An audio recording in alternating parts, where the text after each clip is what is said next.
La nouvelle femme de ménage est restée figée en voyant une photo d'elle enfant dans la chambre du millionnaire. Le matin se levait froid sur Paris ce jeudi de novembre. Amélie Durand serrait son manteau élimé contre elle en remontant la rue Spontini, dans le 16e arrondissement, à 27 ans. Elle n'avait jamais mis les pieds dans ce quartier huppé, où chaque immeuble semblait raconter des siècles d'histoire et de fortune.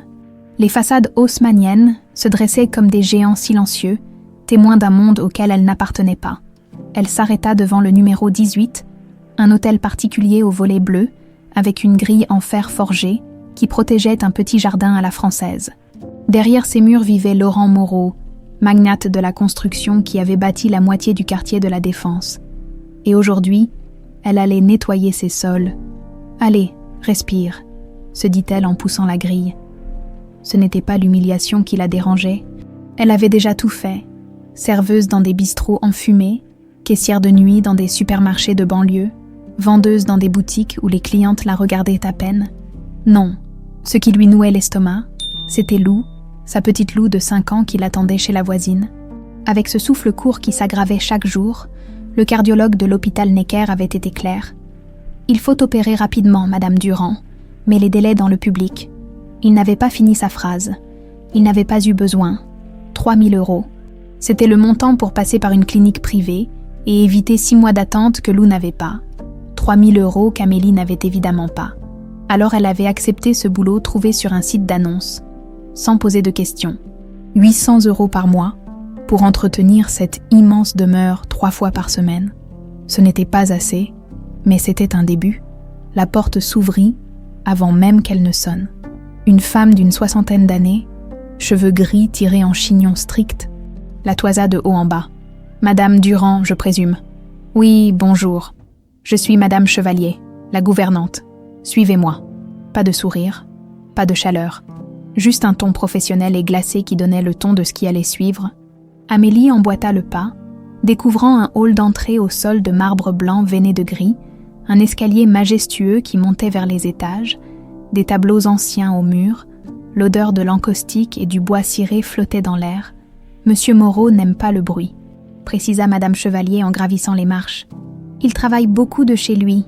Vous ne devez pas toucher à ses affaires personnelles. Pas de questions, pas de familiarité. Vous faites votre travail et vous partez. C'est clair, très clair. » Elles traversèrent un long couloir orné de miroirs et de consoles anciennes. Madame Chevalier ouvrit une première porte. « Voici la bibliothèque. Attention aux livres. Certains sont très anciens. » Puis une autre. « Le salon principal. Les meubles sont signés. Ne les abîmez pas. » Enfin, elle s'arrêta devant une double porte au fond du couloir. « La chambre de monsieur. Vous commencerez par ici aujourd'hui. » Elle poussa les portes et s'effaça pour laisser entrer Amélie. La pièce était vaste, baignée d'une lumière douce qui filtrait à travers des rideaux de lin blanc. Un grand lit à baldaquin trônait au centre, face à une cheminée de marbre noir, des fauteuils en velours bordeaux, une armoire normande sculptée, un bureau près de la fenêtre avec vue sur le jardin. Mais Amélie ne vit rien de tout cela. Son regard s'était figé sur le mur latéral. Juste à côté de la cheminée, un cadre doré, simple mais élégant, entourait une photographie en noir et blanc. Une petite fille aux yeux immenses, peut-être 2 ans, serrait contre elle un ours en peluche râpé. Elle portait une robe à smock démodée et souriait timidement à l'objectif. Le sang d'Amélie se glaça dans ses veines. C'était elle. Elle reconnaissait cet ours. Elle l'avait gardé jusqu'à ses 12 ans, jusqu'à ce qu'il tombe en lambeaux. Elle reconnaissait cette robe que sœur Marie lui avait fait porter pour la photo du registre. Elle reconnaissait ce décor derrière elle, le mur écaillé du réfectoire de l'orphelinat Sainte-Claire, à Lyon. « Madame Durand, ça va ?» La voix de Madame Chevalier lui parvint comme à travers du coton. Amélie essaya de répondre, mais aucun son ne sortit de sa gorge. Son cœur cognait si fort qu'elle entendait le sang battre à ses tempes. Comment il a eu cette photo ? Réussit-elle enfin à articuler, la voix tremblante? Madame Chevalier fronça les sourcils. « Je ne comprends pas. Quelle photo ?» Amélie tendit un doigt vers le cadre. Incapable de détacher son regard de ce visage d'enfant qui était le sien, « Celle-là, cette petite fille, c'est moi. » Le silence qui suivit fut assourdissant. Madame Chevalier la dévisagea comme si elle venait de perdre la raison. « Pardon, cette photo a été prise à l'orphelinat Sainte-Claire à Lyon. J'y ai grandi, Je reconnais tout, l'ours, la robe, le mur derrière, c'est moi. La gouvernante ouvrit la bouche pour répondre, mais une voix masculine l'interrompit depuis le seuil de la chambre. Qu'est-ce qui se passe ici? Laurent Moreau venait d'entrer, grand, la cinquantaine élégante malgré les cheveux grisonnants et les rides autour des yeux. Il portait un pull en cachemire noir et un pantalon de flanelle. Ses yeux bleus, perçants, se posèrent immédiatement sur Amélie. « Monsieur, je suis désolée, cette jeune femme. » Mais Laurent ne l'écoutait pas. Il avait suivi le regard d'Amélie jusqu'à la photographie. Son visage se ferma d'un coup, comme si on venait de lui asséner un coup invisible. « C'est qui, vous ?» demanda-t-il d'une voix rauque. « Amélie Durand, je viens pour le poste de femme de ménage. Mais cette photo, elle ne put finir sa phrase. Les mots se coincèrent dans sa gorge. Laurent s'approcha lentement, comme s'il marchait sur des braises. Il observa Amélie avec une intensité dérangeante, détaillant chaque trait de son visage. Ses yeux passèrent de la jeune femme à la photographie, puis revinrent sur elle. Quelque chose passa dans son regard, de la douleur, de la colère, peut-être de l'espoir aussi, mais si ténu qu'il disparut aussitôt. « Sortez !» dit-il finalement, la voix cassée. « Monsieur, je peux expliquer. Sortez, maintenant !» Le cri résonna dans toute la pièce. Madame Chevalier sursauta. Amélie recula d'un pas, le cœur battant à tout rompre. « Je ne comprends pas. Dehors !» Laurent s'était détourné, les épaules secouées par une émotion qu'il ne maîtrisait plus. Ses mains tremblaient légèrement. Il s'appuya contre le manteau de la cheminée, le dos tourné, comme s'il ne supportait plus de la voir. Madame Chevalier prit Amélie par le bras et l'entraîna fermement hors de la chambre. « Venez, il vaut mieux partir. » Dans le couloir, Amélie résista. « Attendez, je dois savoir cette photo. Pourquoi il l'a? Qui est cette petite fille pour lui ?» La gouvernante hésita. Son visage strict s'adoucit une fraction de seconde. C'était sa fille. Elle a disparu il y a 25 ans. Le monde bascula sous les pieds d'Amélie. Disparue. Comment? Je ne sais pas. Personne ne sait vraiment. Mais monsieur ne s'en est jamais remis. Et maintenant vous devez partir. Tout de suite. Elle la raccompagna jusqu'à la porte d'entrée, presque avec douceur cette fois. Avant de refermer, elle ajouta dans un souffle « Ne revenez pas, mademoiselle, pour votre bien. » La porte se referma dans un claquement sec. Amélie se retrouva dans la rue froide, tremblante, perdue. Elle ne comprenait rien. Cette photo, cette petite fille qui était-elle, cet homme qui l'avait chassée avec une violence désespérée. Elle sortit son téléphone de sa poche et composa le numéro de sa voisine. « Lou va bien. »« Oui, ma belle. Elle dort. »« Merci, Martine. J'arrive bientôt. » Elle raccrocha et s'adossa contre le mur de pierre froide. Ses jambes ne la portaient plus. 25 ans. La fille de Laurent Moreau avait disparu il y a 25 ans. Amélie avait 27 ans. Elle avait grandi dans un orphelinat sans aucun document, sans aucune trace de son origine. Et sa photo était accrochée dans la chambre de cet homme. Amélie ne dormit pas cette nuit-là, allongée dans son petit studio de Montreuil. Elle fixait le plafond où une fissure dessinait une carte imaginaire. À côté d'elle, Lou dormait paisiblement. Son souffle court mais régulier, la petite serrait contre elle le lapin en peluche qu'Amélie lui avait acheté d'occasion au marché aux puces, un ours en peluche râpé, une robe à smock, un mur écaillé. Les images tournaient en boucle dans sa tête. Elle avait passé la soirée à fouiller dans le carton qu'elle gardait sous son lit, celui qui contenait les rares souvenirs de son enfance. Une médaille de baptême sans nom gravé, un bracelet de naissance anonyme. Et cette photo, la seule qu'elle possédait, jaunie et cornée, la même que celle accrochée dans la chambre de Laurent Moreau, sœur Marie la lui avait donnée le jour de ses 12 ans, juste avant qu'elle ne parte en famille d'accueil. « C'est tout ce qu'on a de toi, ma petite. Garde-la précieusement. Mais d'où elle vient, cette photo? Je ne sais pas. Elle était dans ton dossier quand tu es arrivée. Tu n'avais que 2 ans. Et mes parents? » Le visage de la religieuse s'était fermé. Il n'y avait rien d'autre, ma chérie. Rien du tout. Amélie s'était habituée à ce vide. Pas de nom de famille avant Durand, celui qu'on lui avait attribué administrativement. Pas d'acte de naissance. Pas de certificat médical d'origine. Comme si elle était apparue de nulle part un matin de janvier. 25 ans plus tôt, à 6 heures du matin, n'en pouvant plus, elle se leva et prépara le petit déjeuner. Du pain rassis trempé dans du lait chaud pour Lou, un café noir pour elle, par la fenêtre, Paris s'éveillait lentement sous un ciel gris plomb. Son téléphone vibra. Un numéro inconnu. « Allô, mademoiselle Durand ?» Elle reconnut immédiatement la voix de Madame Chevalier. « Oui, c'est moi. Monsieur Moreau souhaite vous voir. Aujourd'hui, à 14 heures. » Amélie sentit son cœur s'emballer. « Pourquoi ? Je n'ai pas à répondre à cette question. Serez-vous là ?» Elle hésita. Chaque fibre de son être lui criait de refuser, de protéger Lou et elle-même de cette histoire qui ne pouvait apporter que des complications, mais une autre partie d'elle, plus profonde, plus ancienne, avait besoin de savoir « Je serai là. Bien. Venez par l'entrée principale. » La communication fut coupée. À 14 heures précises, Amélie se tenait devant la grille de l'hôtel particulier.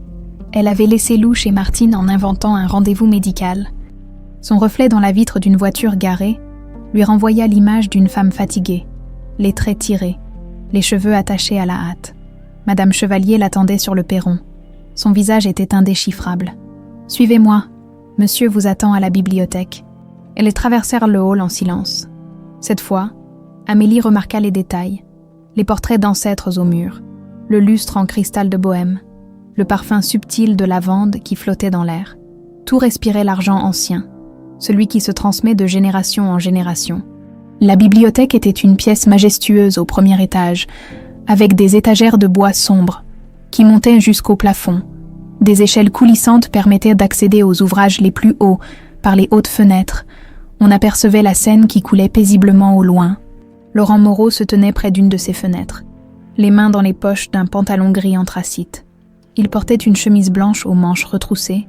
Quand il se retourna, Amélie vit les cernes sous ses yeux. Il n'avait pas dû dormir non plus. « Merci, Madame Chevalier. Laissez-nous. » La gouvernante s'éclipsa en refermant les portes derrière elle. Un silence pesant s'installa. Laurent observait Amélie avec cette même intensité que la veille, comme s'il cherchait à déchiffrer un message caché dans ses traits. « Asseyez-vous, » dit-il enfin en désignant l'un des fauteuils en cuir près de la cheminée. Elle obéit, les mains crispées sur son sac. Laurent prit place en face d'elle, se pencha en avant, les coudes sur les genoux. « J'ai besoin que vous me racontiez tout, depuis le début. » Sa voix était calme maintenant, presque douce, mais on y sentait une tension sous-jacente, comme une corde prête à se rompre. Amélie déglutit. « Je ne sais pas grand-chose. J'ai grandi à l'orphelinat Sainte-Claire, près de Lyon. Je suis arrivée là-bas à l'âge de 2 ans. D'après ce qu'on m'a dit, personne ne savait d'où je venais. Pas de parents, pas de documents, rien, juste cette photo. » Elle sortit de son sac la photographie abîmée et la tendit à Laurent. Ses mains tremblaient légèrement. Il la prit avec précaution, comme s'il manipulait une relique sacrée. Ses yeux se remplirent d'eau. Il passa son pouce sur l'image, effleurant le visage de l'enfant. « C'est exactement la même, » murmura-t-il. « Comment vous l'avez eue ?» Laurent se leva brusquement et se dirigea vers son bureau. Il ouvrit un tiroir et en sortit un dossier épais, fatigué par les années. « Il y a 25 ans, j'ai perdu ma fille. Elle s'appelait... » Il s'interrompit. La voix brisée prit une longue inspiration. Elle s'appelait Mathilde. Elle avait 2 ans. Un matin, ma femme Élise l'a emmenée à l'hôpital pour une simple bronchite. Quelques heures plus tard, on nous a annoncé qu'elle était morte. Arrêt cardiaque inexpliqué. Amélie sentit sa gorge se serrer. Mon Dieu, ils nous ont rendu un corps, un cercueil. On a enterré notre fille au cimetière du Père-Lachaise. Élise ne s'en est jamais remise. Elle a sombré dans une dépression terrible. 6 mois plus tard, elle se jetait de la fenêtre de notre chambre. Les larmes coulaient, maintenant librement sur les joues de Laurent. Il ne cherchait pas à les cacher.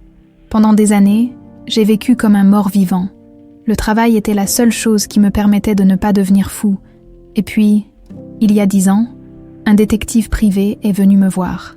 Il posa le dossier sur la table basse entre eux. Il avait enquêté sur une série de disparitions d'enfants dans les années 90, des bébés déclarés morts dans des hôpitaux, mais dont les corps n'avaient jamais été vraiment identifiés. Il pensait qu'il y avait un réseau, une filière. Amélie sentit un frisson glacé lui parcourir l'échine.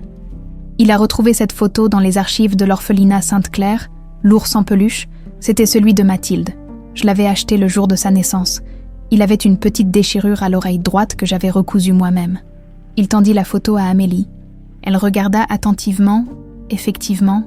sur l'oreille droite de l'ours, on distinguait une couture maladroite.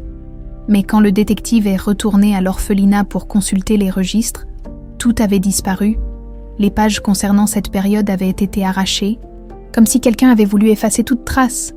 Qui ferait une chose pareille ? Laurent secoua la tête. Je ne sais pas. Le détective a continué à chercher pendant 2 ans, puis il est mort dans un accident de voiture. Suspect, mais jamais prouvé. Depuis, j'ai gardé cette photo, j'ai continué à chercher de mon côté, mais sans rien trouver. Il se rassit et plongea son regard dans celui d'Amélie. Et maintenant vous êtes là, vous avez 27 ans, vous avez grandi à Sainte-Claire, vous n'avez aucun document d'origine, et vous avez exactement les mêmes yeux qu'Élise. Amélie porta instinctivement la main à son visage. Vous pensez que je suis... Je ne sais pas ce que je pense, mais j'ai besoin de savoir la vérité. Nous avons besoin de savoir. Il sortit une carte de visite de sa poche et la lui tendit. C'est l'adresse d'un laboratoire privé, discret et sérieux. Ils peuvent faire un test ADN, les résultats sont fiables et rapides. 2 jours, maximum. Amélie prit la carte, les mains tremblantes. Et si c'est vrai, si je suis vraiment votre fille? Laurent la regarda longuement, dans ses yeux bleus, une tempête d'émotions. Alors je passerai le reste de ma vie à rattraper les 25 années que quelqu'un nous a volées. Le silence retomba. Dehors, les nuages s'étaient déchirés et un rayon de soleil perçait à travers les fenêtres, illuminant les particules de poussière en suspension. « J'ai une fille », dit soudain Amélie. « Elle s'appelle Lou, elle a 5 ans. Elle est malade du cœur. » Laurent tressaillit. « Malade. Elle a besoin d'une opération, urgente. Mais je n'ai pas l'argent et les délais dans le public. » Elle ne put terminer. Les larmes qu'elle retenait depuis le matin explosèrent enfin. Laurent se leva, hésita, puis s'agenouilla devant elle et prit doucement ses mains dans les siennes. « Si vous êtes ma fille, alors cette petite est ma petite-fille, et je vous promets qu'elle aura les meilleurs soins possibles. » Amélie leva les yeux vers lui, vers cet homme qu'elle ne connaissait pas hier encore et qui venait peut-être de changer sa vie à jamais. « Pourquoi vous me croyez ? Je pourrais mentir. » Laurent sourit tristement. « Parce que la douleur dans vos yeux est la même que celle que je vois dans le miroir chaque matin depuis 25 ans. » Le laboratoire se trouvait dans le 15e arrondissement, discrètement installé au 2e étage d'un immeuble moderne près de la place Charles Michels. Laurent avait insisté pour l'accompagner, dans la salle d'attente aux murs blancs et à l'éclairage froid. Ils s'étaient assis côte à côte sans échanger un mot, chacun perdu dans ses pensées. Le prélèvement avait été rapide. Un simple frottis buccal, quelques questions administratives, et c'était terminé. La technicienne, une femme d'une 40aine d'années au regard professionnel, leur avait assuré que les résultats seraient disponibles sous 48 heures. « Nous vous enverrons un email de confirmation dès que ce sera prêt », avait-elle dit en refermant le dossier maintenant, dans la voiture de Laurent, une Mercedes noire aux sièges en cuir beige. Le silence était encore plus pesant. Le chauffeur les ramenait vers l'hôtel particulier, à travers les rues encombrées de Paris. Il pleuvait légèrement, et les essuie-glaces battaient un rythme monotone. « Vous voulez que je vous dépose quelque part ?» demanda Laurent. « Non, merci. Je prendrai le métro. » Amélie, c'était la première fois qu'il prononçait son prénom. Elle se tourna vers lui. « Quoi qu'il arrive, quoi que révèlent ces résultats, je veux que Lou soit soignée. Rapidement. Je m'en occupe dès demain. » Elle sentit les larmes lui monter aux yeux. « Vous n'êtes pas obligé. »« Si, je le suis. » La voiture s'arrêta devant le portail de l'hôtel particulier. Laurent descendit, puis se pencha vers la fenêtre. « Je vous appelle dès que j'ai les résultats. »« D'accord. » Elle le regarda disparaître derrière la grille, puis demanda au chauffeur de la déposer à la station de métro la plus proche. Ce qu'Amélie ne savait pas, c'est qu'une 3e personne était au courant de leur visite au laboratoire. Adrien Valcourt se tenait dans le bureau de Laurent, au 1er étage de l'hôtel particulier, contemplant la pluie qui striait les vitres. À 45 ans, cet homme était l'incarnation de l'élégance parisienne. Costume sur mesure italien, cheveux châtains impeccablement coiffés, lunettes à monture fine qui lui donnaient un air intellectuel, architecte de formation. Il était devenu bien plus que cela au fil des années. Le bras droit de Laurent, son associé. Celui qui gérait la moitié des contrats de la société Moreau Construction, il avait gravi les échelons méthodiquement, patiemment. Depuis cette époque où il n'était qu'un jeune diplômé ambitieux embauché par Laurent, la mort d'Élise avait été une opportunité. Laurent, brisé par le chagrin, s'était éloigné progressivement de la gestion quotidienne de l'entreprise. Adrien avait comblé ce vide. Il avait pris les décisions importantes, signé les contrats juteux, tissé son propre réseau. Aujourd'hui, il contrôlait tout. Les comptes, les projets, les relations avec les investisseurs. Laurent n'était plus qu'une figure de proue, un nom prestigieux sur du papier à en-tête. Et maintenant, cette fille sortie de nulle part venait tout remettre en question. Madame Chevalier était entrée dans le bureau 1 heure plus tôt. Inquiète. « Monsieur Valcourt, il faut que vous sachiez quelque chose. Monsieur Moreau est parti avec une jeune femme. Elle prétend être... Enfin, il y a eu cette histoire de photographie hier. » Adrien avait écouté attentivement, le visage impassible. Tandis que la gouvernante lui racontait l'arrivée d'Amélie, la scène dans la chambre, le test ADN prévu. « Vous pensez qu'elle dit la vérité ?» avait-il demandé calmement. « Je ne sais pas, mais monsieur y croit. Je l'ai vu dans ses yeux. Il a retrouvé de l'espoir, de l'espoir. » Le mot résonna dans l'esprit d'Adrien comme une menace. Si cette fille était vraiment Mathilde Moreau, elle devenait l'héritière légitime, les parts de l'entreprise, les propriétés, les investissements, tout lui reviendrait. Et lui, Adrien, redeviendrait ce qu'il était au début. Un simple employé. Non, c'était inacceptable. Il sortit son téléphone et composa un numéro qu'il n'avait pas utilisé depuis des années. Une voix répondit après 3 sonneries. « Allô ? C'est Valcourt. J'ai besoin d'un service, discret. Je vous écoute. Un laboratoire d'analyse génétique, biogène. Dans le 15e, ils vont recevoir des échantillons pour un test de paternité. Je veux que les résultats soient retardés, au moins 1 semaine. Ça va coûter cher. L'argent n'est pas un problème. Ensuite, je veux que quelqu'un creuse dans le passé d'une certaine Amélie durant 27 ans, vit à Montreuil. Tout ce que vous pouvez trouver, dettes, casiers, entourage douteux, n'importe quoi qui puisse la discréditer. Compris ? Autre chose. Adrien hésita un instant. Oui, préparez-moi de faux documents. Un certificat de décès pour une enfant née en 2000. Mathilde Moreau, authentique en apparence. J'en aurai besoin rapidement. Vous jouez gros, là. Je sais ce que je fais. Il raccrocha et glissa le téléphone dans sa poche. Par la fenêtre, il vit Laurent qui rentrait, trempé par la pluie. L'homme marchait différemment, la tête un peu plus haute, les épaules moins voûtées. Adrien sentit la colère monter en lui. Il avait tout sacrifié pour arriver là où il était. Il avait passé des années à construire son empire dans l'ombre, à manipuler les situations en sa faveur. Cette petite nobody n'allait pas tout détruire. 3 jours passèrent. Amélie n'eut aucune nouvelle du laboratoire. Elle avait appelé 2 fois, mais on lui assurait que le dossier était en cours de traitement et qu'il y avait un léger retard technique. « C'est normal ?» avait-elle demandé à Laurent au téléphone. « Je ne sais pas, mais je vais me renseigner. » Le 4e jour, Amélie reçut un appel de l'école de Lou. La directrice voulait la voir d'urgence. Quand elle arriva, le visage de Madame Dupont était fermé. « Madame Durand, nous avons un problème. » « Quel genre de problème ? » « Nous avons reçu un appel anonyme signalant que votre fille n'avait pas tous ses documents administratifs en règle. Apparemment, vous n'avez pas de certificat de naissance valide pour vous-même, ce qui pose des questions sur la légalité de l'inscription de Lou. » Amélie sentit le sol se dérober sous ses pieds. « Quoi ? Mais tous les documents ont été validés en début d'année. »« Je sais, mais maintenant, l'inspection académique demande une vérification complète. En attendant... » « En attendant quoi ? » La directrice baissa les yeux. Lou ne peut plus fréquenter l'école jusqu'à régularisation de sa situation. Vous ne pouvez pas faire ça. Elle est malade. Elle a besoin de stabilité. Je suis désolée, c'est la procédure. Amélie sortit du bureau en claquant la porte. Dans le couloir, elle s'adossa au mur, tremblante de rage et d'impuissance. Qui avait fait ça ? Qui s'acharnait ainsi sur elle ?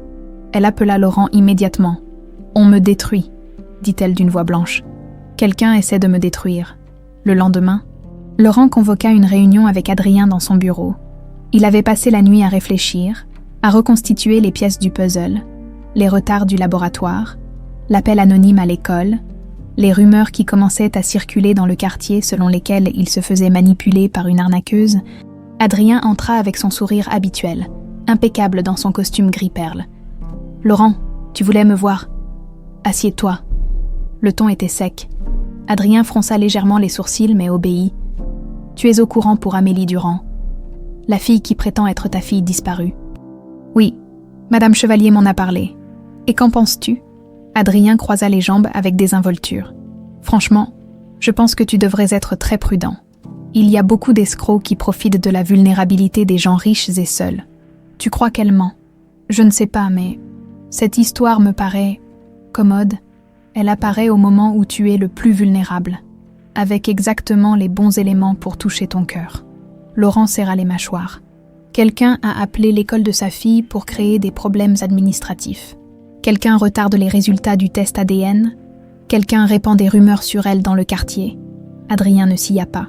Tu penses que c'est moi ? Je ne sais pas, mais je trouve ça curieux que tout ça arrive maintenant. Adrien se leva lentement, lissant son costume. Laurent, je vais te dire les choses clairement.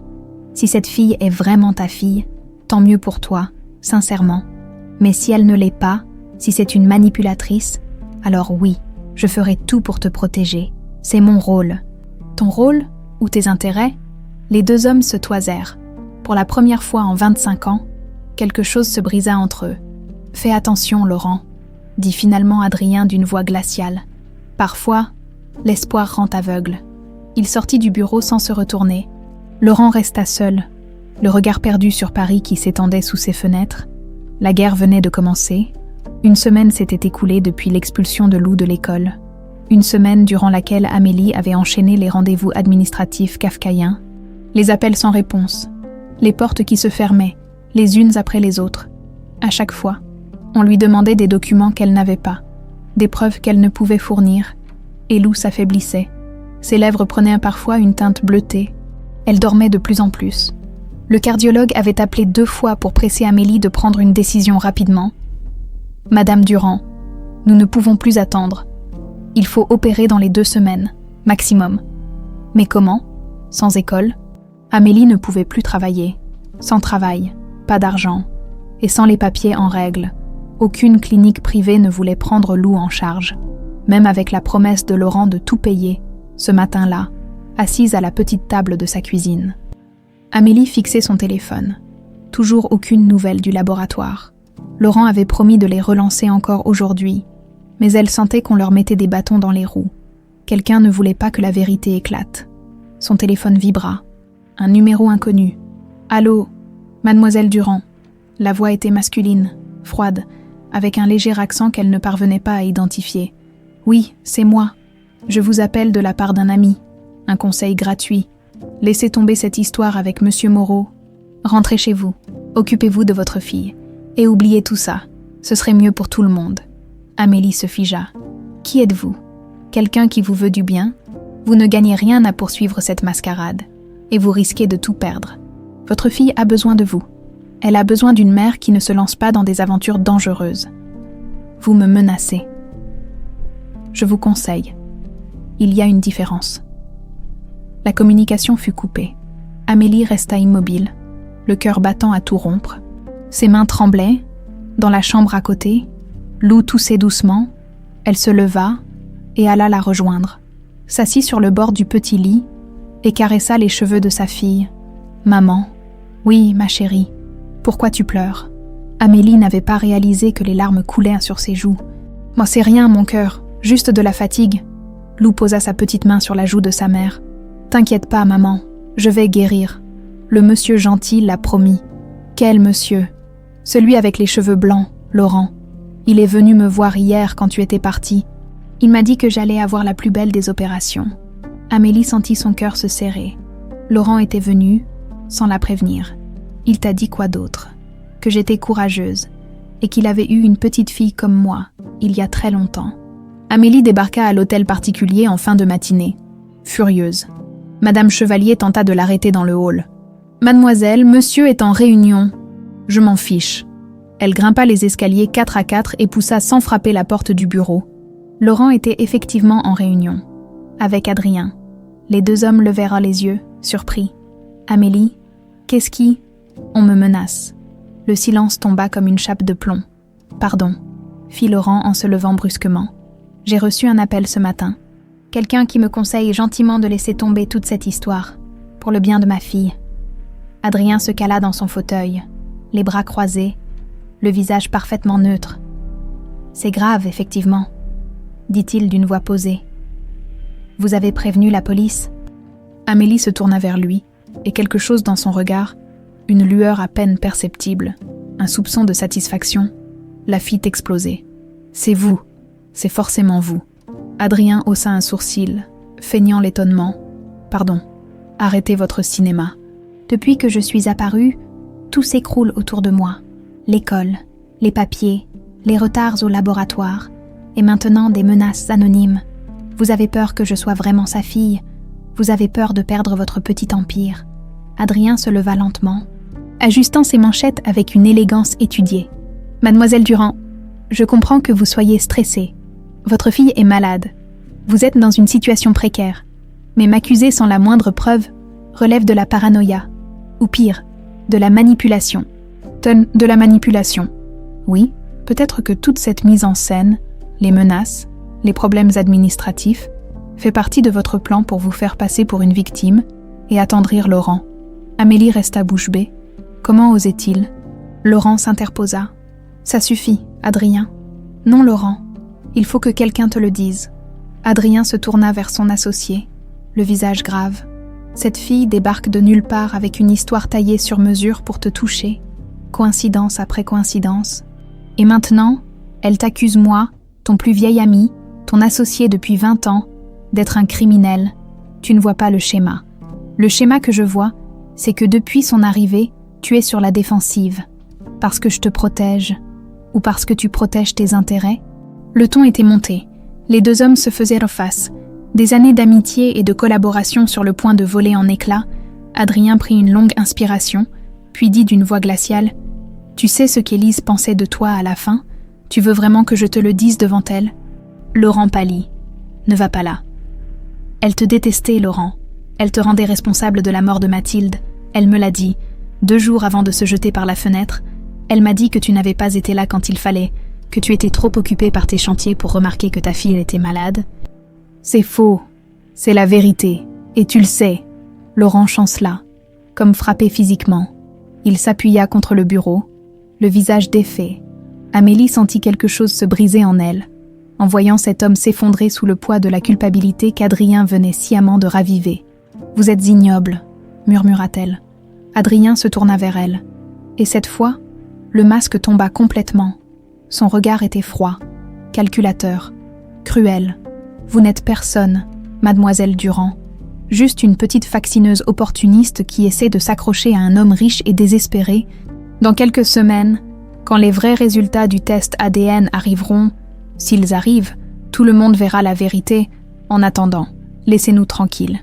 Les vrais résultats, qu'est-ce que vous voulez dire ? » Adrien réalisa son erreur une fraction de seconde trop tard. Il se reprit rapidement. « Je veux dire les résultats officiels, évidemment. » Mais Amélie avait vu la faille, Laurent aussi, qui releva brusquement la tête. « Adrien, qu'est-ce que tu as fait ?»« Rien, je n'ai rien fait. Tu as manipulé le laboratoire. Ne sois pas ridicule. Réponds-moi. » Les deux hommes se toisèrent. 25 ans d'histoire commune pesèrent dans ce silence. « Et quand bien même, lâcha finalement Adrien, quand bien même j'aurais pris des précautions pour éviter que tu te fasses arnaquer par une menteuse, tu me remercierais. Sors d'ici. Laurent, sors. » Le cri résonna dans toute la pièce. Madame Chevalier apparut sur le seuil, inquiète. Adrien redressa les épaules, lissa son costume et marcha vers la porte avec une dignité glaciale. « Tu vas le regretter, » dit-il avant de sortir. Quand ils furent seuls, Laurent se laissa tomber dans son fauteuil. Il avait vieilli de 10 ans en quelques minutes. Ses mains tremblaient. « C'est vrai ?» demanda Amélie doucement. Ce qu'il a dit sur Élise. Laurent ferma les yeux. Oui et non. Élise était malade. Elle voyait tout en noir à la fin. Mais il y avait du vrai. J'étais toujours absent. La société était en pleine expansion. Je voulais tout réussir. Pour nous, pour Mathilde. Et je n'ai pas vu que ma famille se désintégrait. Il ouvrit les yeux, et Amélie y vit une douleur si profonde qu'elle en eut le souffle coupé. Quand Mathilde est morte, j'ai perdu ma fille. Quand Élise s'est suicidée, j'ai compris que je les avais perdues toutes les deux bien avant. Amélie s'approcha et, dans un geste instinctif, posa sa main sur l'épaule de Laurent. « Vous ne méritez pas de porter cette culpabilité. » « Comment tu peux en être sûr? Tu ne me connais pas. » »« Non, mais je sais reconnaître quelqu'un qui souffre, et je sais que Lou vous aime déjà. Elle m'a dit que vous étiez venu la voir. » Laurent esquissa un faible sourire. « Elle est adorable, courageuse. Elle me rappelle. » Il ne finit pas sa phrase. Il n'en avait pas besoin. « On va trouver la vérité, » dit Amélie avec une détermination nouvelle. « Ensemble, et Adrien ne pourra pas nous arrêter. » Laurent hocha la tête et lui prit la main. « Merci de ne pas avoir abandonné. » Dehors, le ciel s'assombrissait. Un orage se préparait sur Paris. Le lendemain matin, Laurent et Amélie prirent la route pour Lyon. Ils avaient quitté Paris avant l'aube, dans la Mercedes conduite par Laurent lui-même. Le chauffeur était resté à Paris. Cette mission était trop personnelle pour être partagée. Pendant les 4 premières heures, ils parlèrent peu. Amélie regardait défiler le paysage par la fenêtre. Les champs dorés de la Bourgogne, les premières collines du Beaujolais, puis enfin les contours familiers de Lyon qui se dessinaient à l'horizon. Elle n'était pas revenue ici depuis ses 18 ans, quand elle avait quitté sa dernière famille d'accueil pour tenter sa chance à Paris. « Tu connais bien la ville ?» demanda Laurent en prenant la sortie d'autoroute. « Pas vraiment. J'ai grandi en périphérie, du côté de Vénissieux. L'orphelinat était encore plus loin, près de Dessines. Tu y es retourné depuis. Une fois, il y a 5 ans. Quand Lou était bébé, je voulais, je ne sais pas, retrouver quelque chose. Mais le bâtiment était fermé. On m'a dit que l'orphelinat avait été transféré ailleurs et que l'ancien site allait être démoli. » Laurent serra le volant plus fort. On aurait dû y aller à ce moment-là. « Récupérez les archives avant qu'elles ne disparaissent. Vous pensez qu'elles existent encore? Je l'espère. » Ils suivirent le GPS jusqu'à une petite commune au nord-est de Lyon. La maison de retraite Saint-Joseph se trouvait au bout d'une allée bordée de platanes. Un bâtiment récent en briques rouges, avec un jardin soigneusement entretenu. Des résidents âgés étaient assis sur des bancs, profitant du soleil timide de novembre. À l'accueil, une jeune femme aux cheveux courts les accueillit avec un sourire professionnel. « Bonjour, nous cherchons sœur Marie Leclerc, » dit Laurent. « Elle attend de la visite. » « Non, mais c'est très important. Je suis Laurent Moreau. » Le nom eut son effet habituel. La jeune femme se redressa légèrement. « Un instant, s'il vous plaît. » Elle disparut dans un couloir. Amélie sentait son cœur battre de plus en plus fort. Sœur Marie, elle l'avait connue enfant. Cette religieuse aux yeux doux qui lui lisait des histoires le soir et pansait ses genoux écorchés. C'était elle qui lui avait donné la photographie. Le seul lien avec son passé, la réceptionniste revint accompagnée d'une infirmière. « Sœur Marie accepte de vous recevoir, mais je dois vous prévenir. Elle a 87 ans et sa santé est fragile. Ne la fatiguez pas trop. Nous ferons attention. » Promis Laurent, ils suivirent l'infirmière jusqu'au 2e étage, dans une chambre lumineuse qui donnait sur le jardin. Sœur Marie était assise dans un fauteuil près de la fenêtre, une couverture en laine sur les genoux. Ses cheveux blancs encadraient un visage ridé, mais où brillaient encore des yeux vifs et intelligents. Quand elle vit Amélie, son visage s'illumina. « Mon Dieu, Amélie, petite Amélie. »« Oui, ma sœur, c'est moi. » La vieille religieuse tendit les mains et Amélie s'empressa de les prendre. Elles étaient froides et tremblantes, mais le contact était réconfortant. « Tu es devenue si belle. Je pensais souvent à toi, tu sais, à tous mes enfants. Mais toi, tu étais spéciale. » « Pourquoi spéciale ?»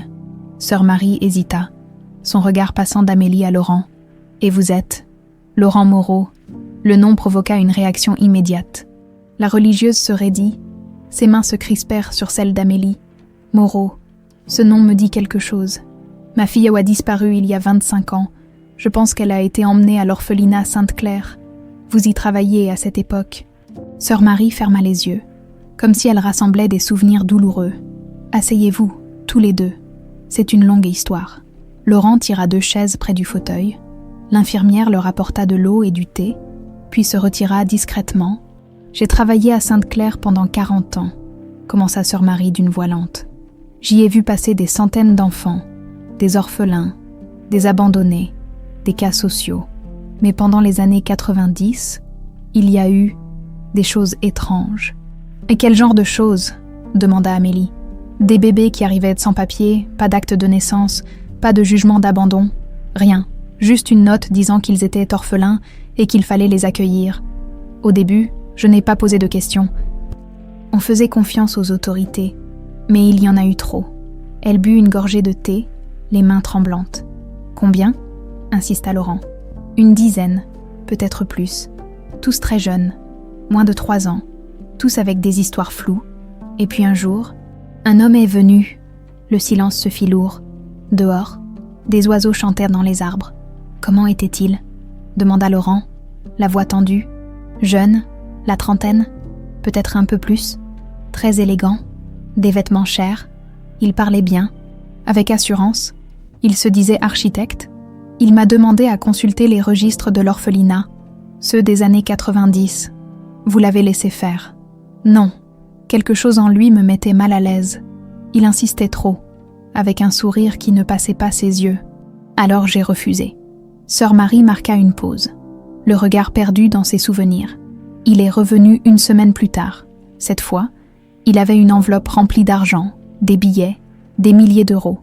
Il m'a dit qu'il voulait que je brûle certaines pages des registres. Celle concernant une fillette arrivée en janvier 2000. Amélie sentit un frisson glacé lui parcourir l'échine. Janvier 2000, c'est quand je suis arrivée. Sœur Marie hocha la tête. Je me souviens de toi, petite. Tu avais à peine 2 ans. Tu pleurais tout le temps les premiers mois. Tu appelais ta maman. On t'a trouvé ce nom, Amélie, parce qu'on ne savait pas comment tu t'appelais vraiment. Qu'avez-vous fait ? Demanda Laurent, la voix tremblante. Quand cet homme vous a proposé l'argent, je l'ai jeté dehors et j'ai caché les registres. Mais il est revenu encore, plusieurs fois. Une fois, il a menacé de faire fermer l'orphelinat, de nous créer des problèmes avec l'administration. J'ai eu peur. Elle essuya une larme qui coulait sur sa joue ridée. Finalement, il a arrêté de venir. Mais quelques années plus tard, il y a eu un incendie dans les archives. Tout a brûlé, les registres, les dossiers, tout. Les pompiers ont dit que c'était un court-circuit, mais moi je n'y ai jamais cru. Cet homme, dit Laurent en sortant son téléphone. Vous le reconnaîtriez ? Il chercha une photo récente d'Adrien Valcourt et la montra à la religieuse. Sœur Marie chaussa ses lunettes et observa longuement l'écran. C'est lui, plus vieux, mais c'est lui. Je reconnais ses yeux. Des yeux froids. Laurent laissa échapper un soupir qui ressemblait presque à un sanglot. Il s'appelle Adrien Valcourt. C'est mon associé, mon ami depuis 25 ans. Je suis désolée, murmura sœur Marie. Amélie prit la parole, la gorge serrée. Ma sœur, vous m'avez dit que j'étais spéciale. Pourquoi ? La vieille femme lui prit la main avec tendresse. Parce que tu es arrivée avec quelque chose que les autres n'avaient pas. Un ours en peluche et une étiquette accrochée à ta robe. Une étiquette ? Oui, un petit carton avec un nom écrit à la main. Je l'ai gardé. Je ne sais pas pourquoi. Peut-être l'intuition qu'un jour quelqu'un viendrait la chercher. Attends. Elle se leva péniblement et se dirigea vers une commode. Elle ouvrit un tiroir et en sortit une petite boîte en métal. À l'intérieur, enveloppé dans du papier de soie, se trouvait un morceau de carton jauni par le temps. Laurent le prit avec précaution. Son visage devint livide. « Qu'est-ce qu'il y a écrit ?» demanda Amélie. Laurent lui montra le carton, d'une écriture élégante et féminine. On pouvait lire « Mathilde Élise Moreau, née le 14 janvier 1998. Je t'aime, mon bébé. » Le silence qui suivit fut absolu. Amélie sentit le monde basculer autour d'elle. Ce n'était plus une hypothèse, plus une possibilité. C'était la vérité, écrite de la main de sa propre mère. « Élise », murmura Laurent. « C'est l'écriture d'Élise.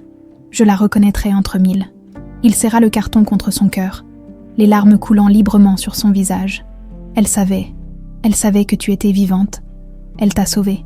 Amélie ne put retenir plus longtemps les sanglots qui montaient dans sa gorge. 27 ans de vide, d'absence, de questions sans réponse venèrent de trouver leur résolution dans ce petit bout de carton. Sœur Marie les regardait avec compassion. Dieu vous a réunis pour une raison. Maintenant, il faut faire justice. Laurent se leva, essuyant ses larmes, le visage transformé par une détermination nouvelle. Adrien va payer, pour chaque jour volé, chaque mensonge, chaque larme. Je vous le promets. Ils quittèrent la maison de retraite, 1 heure plus tard, le carton précieusement conservé dans une enveloppe. Sur le chemin du retour vers Paris, ils ne parlèrent presque pas. Il n'y avait plus rien à dire. La vérité était là, tangible, irréfutable. Amélie regarda son reflet dans la vitre. Mathilde. Elle s'appelait Mathilde. Le trajet de retour vers Paris fut à la fois interminable et trop court. Laurent conduisait vite, les mains crispées sur le volant, le regard fixé sur l'autoroute qui défilait sous les phares. À côté de lui, Amélie, Mathilde, serrait contre elle l'enveloppe contenant le carton jauni. « On fait quoi maintenant ?» demanda-t-elle finalement. « On récupère les vrais résultats du test ADN. Je vais directement au laboratoire demain matin, sans prévenir, et je veux les résultats en main propre, pas par email. Et si Adrien a réussi à les falsifier complètement, Laurent serra les mâchoires, alors on refera le test ailleurs. Mais avec ce carton, on a déjà une preuve. L'écriture d'Élise peut être authentifiée par des experts. » Ils arrivèrent à Paris vers 22h. Laurent insista pour raccompagner Amélie jusqu'à Montreuil. Devant son immeuble délabré aux murs tagués, il coupa le moteur et se tourna vers elle. « Je veux que tu viennes t'installer à l'hôtel particulier, toi et Lou, dès demain. »« Laurent, je ne peux pas. »« Si, tu peux. Tu es ma fille. Cette maison est ta maison. Et Lou a besoin de stabilité et de sécurité. Adrien devient imprévisible. Je ne veux pas vous savoir seuls ici. » Amélie sentit les larmes lui monter aux yeux. « Vous êtes sûrs ? » ?»« Certain. On va récupérer vos affaires demain. En attendant, va embrasser Lou pour moi. » Elle sortit de la voiture, puis se pencha par la fenêtre. « Laurent. Oui. Merci pour tout. » Il sourit, et pour la première fois depuis qu'elle le connaissait, ce sourire atteignit ses yeux. « C'est moi qui te remercie de ne pas avoir abandonné. » Le lendemain matin, Laurent se présenta au laboratoire Biogène à 9h précise. La réceptionniste lui annonça que le directeur, M. Beaumont, allait le recevoir immédiatement. Le bureau était moderne, épuré, avec une vue sur la tour Eiffel au loin. M. Beaumont, la cinquantaine bedonnante, costard froissé et front en sueur, se leva avec un sourire nerveux. « Monsieur Moreau, quel honneur. Épargnez-moi les politesses. Je veux les résultats du test de paternité que j'ai fait il y a 10 jours. » Maintenant, le directeur déglutit difficilement. « Eh bien, voyez-vous, il y a eu quelques complications techniques. Combien Adrien Valcourt vous a-t-il payé ?» Le silence qui suivit fut éloquent. Monsieur Beaumont devint livide. « Je ne vois pas de quoi vous parlez. » Laurent sortit son téléphone et composa un numéro. « Allô, maître Dubois. Laurent Moreau. J'ai besoin de vous immédiatement au laboratoire Biogène, 15e arrondissement.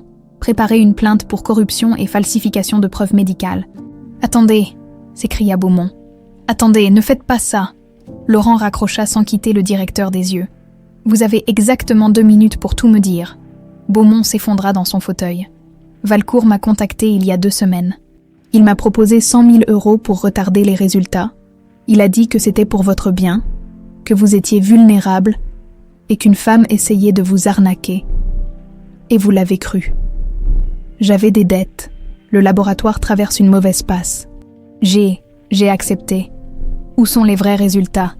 Dans le coffre, je les ai gardés. Je vous le jure, je n'ai pas osé les détruire.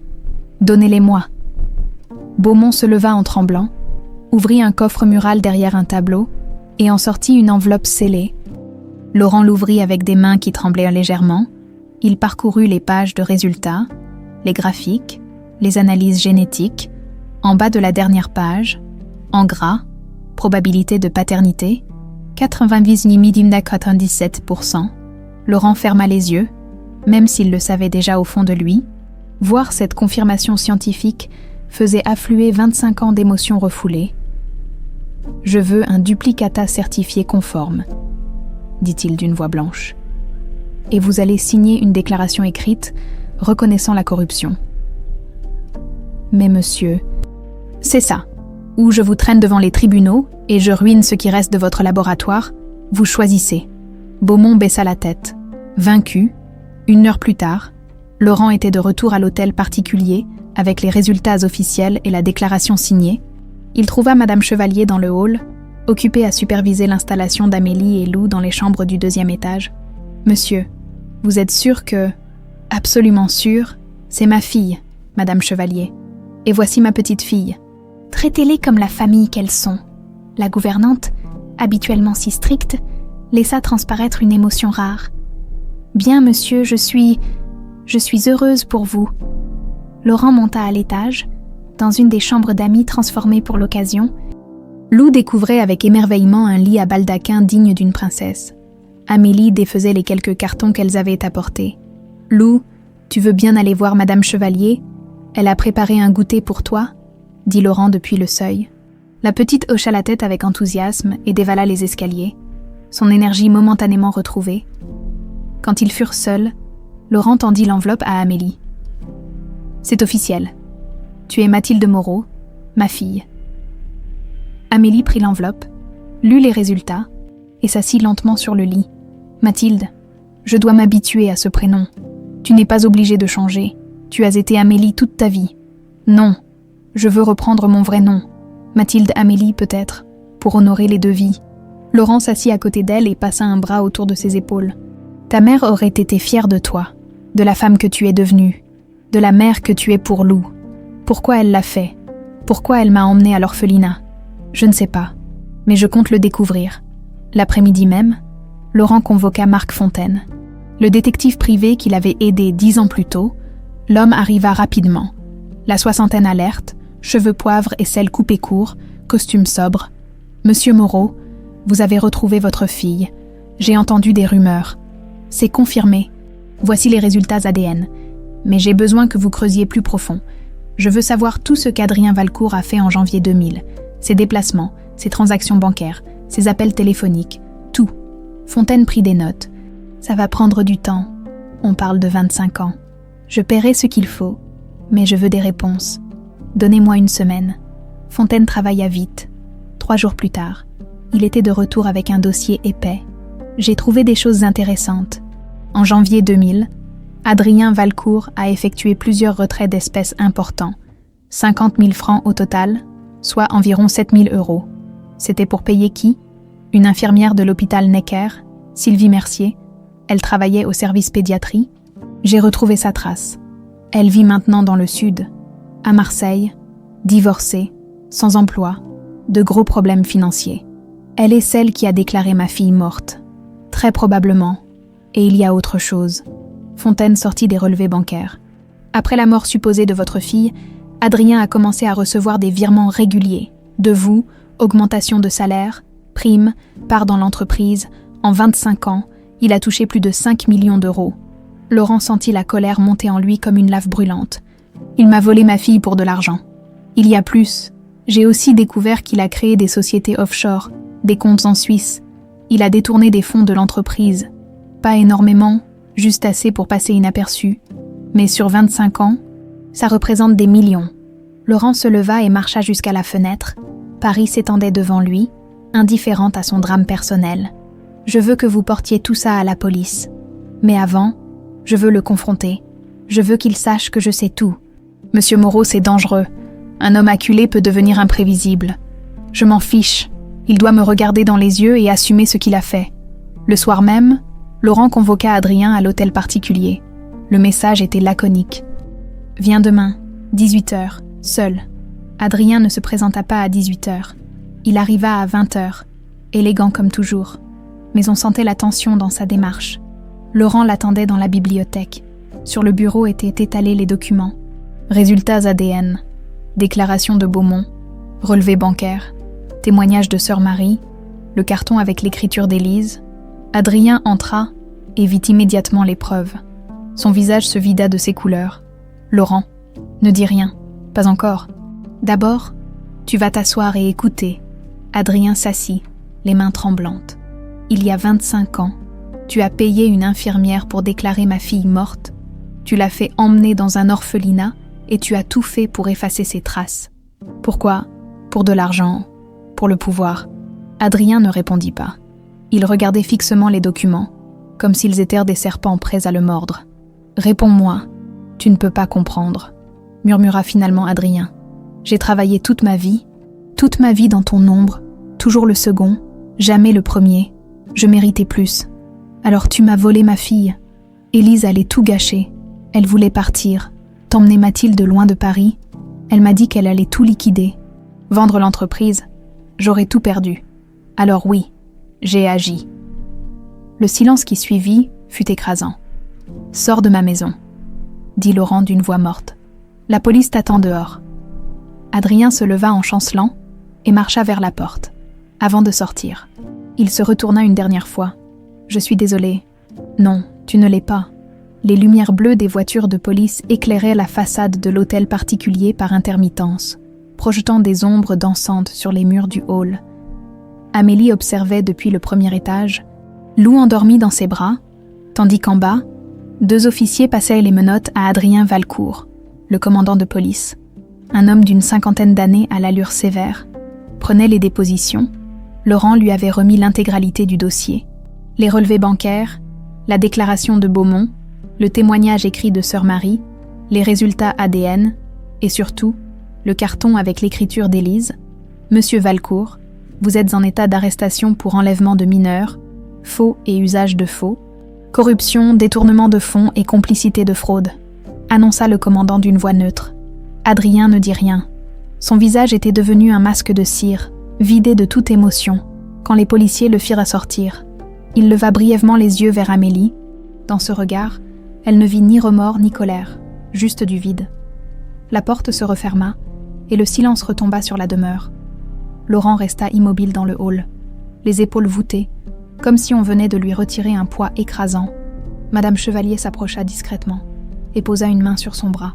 « C'est fini, monsieur. »« Non, » murmura-t-il. « Ça ne fait que commencer. » Les jours suivants furent un tourbillon médiatique. L'affaire Valcourt fit la une de tous les journaux.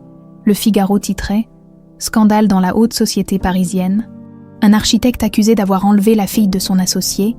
Libération parlait de trafic d'enfants dans les années 90 et d'un réseau possible. Les télévisions envoyaient des journalistes devant l'hôtel particulier. Laurent refusa toutes les interviews. « Pas maintenant. Ma famille a besoin de paix. » Mais la paix était difficile à trouver. Le téléphone sonnait sans arrêt. Des avocats se proposaient. Des journalistes insistaient. Des curieux se massèrent devant la grille. Amélie essayait de protéger Lou de tout ce chaos. La petite ne comprenait pas vraiment ce qui se passait. Mais elle sentait la tension ambiante. Elle était devenue plus silencieuse, plus accrochée à sa mère. « Maman, pourquoi il y a tous ces gens dehors ? » « Ils sont juste curieux, ma chérie. Ça va passer. » Et le monsieur méchant, celui qui voulait nous faire du mal. Amélie caressa les cheveux de sa fille. « Il ne peut plus nous faire de mal. Il est parti. » 3 jours après l'arrestation d'Adrien, Laurent organisa une réunion formelle dans la bibliothèque. Étaient à présent Amélie, maître Dubois, l'avocat de la famille, le notaire de Laurent, et Marc Fontaine, le détective. « Nous devons prendre des décisions importantes », commença Laurent. D'abord, concernant l'entreprise, Adrien gérait la moitié des opérations. Il faut réorganiser tout ça rapidement pour éviter l'effondrement. Maître Dubois intervint. J'ai déjà contacté les principaux clients et investisseurs. La plupart sont choqués mais compréhensifs. Certains demandent des garanties. Qu'ils les aient, je reprends les commandes, complètement. Le notaire tout sauta. Monsieur Moreau, il y a aussi la question de l'héritage. Maintenant que mademoiselle Mathilde, est officiellement reconnue comme votre fille. Elle devient l'héritière légale. Amélie se redressa brusquement. Je ne veux rien. Tous les regards se tournèrent vers elle. Je ne suis pas revenue pour l'argent. Je suis venue chercher du travail pour sauver ma fille. Laurent sourit tristement. Je sais, et c'est précisément pour ça que tu mérites tout. Mais on parlera de ça plus tard. Pour l'instant, il y a plus urgent, Lou. Il se tourna vers Maître Dubois. Où en sommes-nous avec l'hôpital ? J'ai contacté la clinique Sainte-Anne. Ils sont prêts à opérer dès cette semaine. Le docteur Arnaud est un des meilleurs chirurgiens cardiaques pédiatriques d'Europe. Amélie sentit les larmes lui monter aux yeux. Cette semaine ? Oui, tout est organisé. Chambre privée, suivi post-opératoire complet. Lou aura les meilleurs soins possibles. Elle se tourna vers Laurent, incapable de parler. « C'est ma petite fille », dit-il simplement. « Je ne laisserai rien lui arriver. » Le procès d'Adrien Valcourt s'ouvrit 3 semaines plus tard, au palais de justice de Paris. La salle d'audience était bondée. Journalistes, curieux, connaissances de la famille Moreau. Tous voulaient assister au procès du siècle. Laurent et Amélie étaient assis au premier rang, côte à côte. Lou était restée à l'hôtel particulier avec Madame Chevalier. Sa chirurgie avait été un succès complet, et elle se remettait rapidement, entourée de l'amour de son grand-père et de sa mère. Adrien entra dans la salle, menotté, escorté par 2 gendarmes. Il portait un costume gris simple, très éloigné de son élégance habituelle. Ses cheveux n'étaient plus impeccablement coiffés. Des cernes profonds creusaient son visage. Le juge, une femme d'une 60aine d'années au regard perçant, ouvrit la séance. « Monsieur Valcourt, vous êtes accusé d'enlèvement de mineurs, corruption d'agents publics, faux et usage de faux, et détournement de fonds. Comment plaidez-vous » Adrien se leva lentement. « Coupable, madame la juge. » Un murmure parcourut l'assistance. Le juge frappa de son marteau. « Silence, monsieur Valcourt. Êtes-vous conscient que plaider coupable peut aggraver votre peine ? » « Oui, mais je ne veux pas mentir davantage. J'ai assez menti. » Le procureur se leva. « Monsieur Valcourt, pouvez-vous expliquer à la cour les circonstances de l'enlèvement de Mathilde Moreau en janvier 2000 ?» Adrien prit une longue inspiration. Élise Moreau, l'épouse de Laurent, était en dépression depuis plusieurs mois. Elle voulait quitter Paris, vendre l'entreprise, recommencer ailleurs. Elle m'en avait parlé. J'ai paniqué. J'avais investi toute ma vie dans cette société. Si elle partait, je perdais tout. Alors vous avez décidé d'enlever leur fille. J'ai pensé que si l'enfant disparaissait, Élise serait trop occupée par son chagrin pour penser à partir. Je savais qu'elle était fragile. Je pensais pouvoir contrôler la situation. Comment avez-vous procédé ? J'ai payé une infirmière, Sylvie Mercier. Elle travaillait à l'hôpital Necker. Quand Élise est venue avec Mathilde pour une bronchite, Sylvie a administré un sédatif léger à l'enfant et a fait croire à un arrêt cardiaque. Pendant la panique, elle a emmené Mathilde par une sortie de service. Les détails glacèrent l'assistance. Amélie serrait la main de Laurent si fort que ses jointures étaient de top blanche. Et ensuite, j'ai payé quelqu'un pour emmener l'enfant à l'orphelinat Sainte-Claire. Près de Lyon, j'ai demandé qu'on efface toutes les traces. Mais Élise, elle avait glissé un carton avec le nom de sa fille dans ses vêtements. Je ne l'ai découvert que plus tard. Pourquoi Madame Moreau a-t-elle fait ça ? Je ne sais pas. Peut-être qu'elle se doutait de quelque chose, ou peut-être qu'elle voulait protéger sa fille d'une autre manière. Le procureur se rassit. L'avocat de la défense se leva, mais Adrien l'arrêta d'un geste. « Je n'ai rien à ajouter. J'accepte ma peine. » Le juge se tourna vers Laurent et Amélie. « Monsieur Moreau, Mademoiselle Moreau, souhaitez-vous vous exprimer ?» Laurent se leva. Sa voix était calme, mais on y sentait une douleur abyssale. Adrien Valcourt était mon ami, mon associé. Je lui ai fait confiance pendant 25 ans. Il m'a volé ma fille. Il m'a volé ma femme. Il m'a volé un quart de siècle de vie. Il marqua une pause, le regard fixé sur Adrien qui baissait la tête. Mais le pire, c'est qu'il m'a volé la possibilité de sauver Élise. Si j'avais su que Mathilde était vivante, Élise n'aurait jamais sauté par cette fenêtre. Nous aurions cherché ensemble. Nous aurions retrouvé notre fille ensemble. Sa voix se brisa. Il ne m'a pas seulement pris ma fille, il m'a pris toute ma famille. Amélie se leva à son tour. J'ai grandi sans parents, sans identité, sans savoir d'où je venais. J'ai passé ma vie à me sentir invisible, comme si je n'existais pas vraiment. Monsieur Valcourt m'a volé ma mère. Il m'a volé mon père. Il m'a volé mon nom. Elle regarda Adrien droit dans les yeux. Mais il n'a pas réussi à me voler ma dignité, ni mon amour pour ma fille, ni ma capacité à pardonner. Adrien leva brusquement la tête, surpris. « Je ne vous pardonne pas ce que vous avez fait, » continua Amélie. « Mais je refuse de laisser votre crime empoisonner le reste de ma vie. J'ai retrouvé mon père, j'ai retrouvé ma famille. C'est tout ce qui compte. » Elle se rassit. Tremblante, Laurent passa un bras autour de ses épaules. Le juge observa longuement Adrien. « Monsieur Valcourt, compte tenu de la gravité des faits, de leurs conséquences dramatiques sur les victimes, mais aussi de votre plaidoyer de culpabilité et de votre coopération, la Cour vous condamne à 25 ans de réclusion criminelle. » Adrien hocha la tête, comme s'il s'attendait à cette sentence. Quand les gendarmes le menottèrent pour le reconduire, il se tourna une dernière fois vers Laurent. « Je suis désolé. » Cette fois, Laurent ne répondit pas.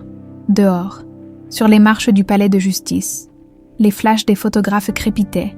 Laurent et Amélie refusèrent de répondre aux questions et montèrent rapidement dans la voiture qui les attendait, dans le silence du véhicule. Amélie murmura « C'est vraiment fini. »« Oui, » répondit Laurent. « Maintenant, on peut enfin vivre. » 3 semaines après le procès, la vie à l'hôtel particulier avait trouvé un nouveau rythme. Les journalistes avaient fini par partir, lassés par le silence de la famille Moreau. Les curieux s'étaient dispersés, Paris avait tourné la page, comme elle le faisait toujours, avalant les scandales aussi vite qu'elle les créait. Amélie, qui avait officiellement repris le nom de Mathilde Amélie Moreau, se tenait devant la fenêtre de sa nouvelle chambre, celle qui donnait sur le jardin à la française. Les rosiers commençaient à bourgeonner malgré l'hiver qui s'attardait. Dans quelques semaines, ils exploseraient de couleurs. On frappa doucement à la porte. « Entrez !» Laurent apparut, portant un plateau avec du thé et des croissants. Je me suis dit qu'un petit déjeuner tranquille nous ferait du bien. Lou dort encore, comme un ange.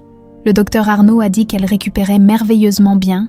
Dans un mois, elle pourra reprendre une vie normale. Laurent posa le plateau sur la petite table près de la fenêtre et servit le thé. Ils s'assirent en silence, savourant ce moment de paix. « J'ai reçu un appel du notaire ce matin, » dit Laurent après un moment. « Les papiers sont prêts. » « Quels papiers ? » ?»« Les documents pour ta reconnaissance légale complète, changement d'état civil, rectification de tous tes dossiers administratifs. Mathilde Amélie Moreau existera officiellement dans tous les registres, plus d'Amélie Durand sans origine. » Elle sentit sa gorge se serrer. C'est étrange. Pendant 27 ans, j'ai été personne. Et maintenant tu es ma fille, et l'héritière de tout ce que j'ai construit. Mathilde posa sa tasse. « Laurent, on doit parler de ça. Je ne veux pas de ton argent. Je sais, tu me l'as déjà dit, mais écoute-moi jusqu'au bout. » Il sortit une enveloppe de sa poche et la posa sur la table.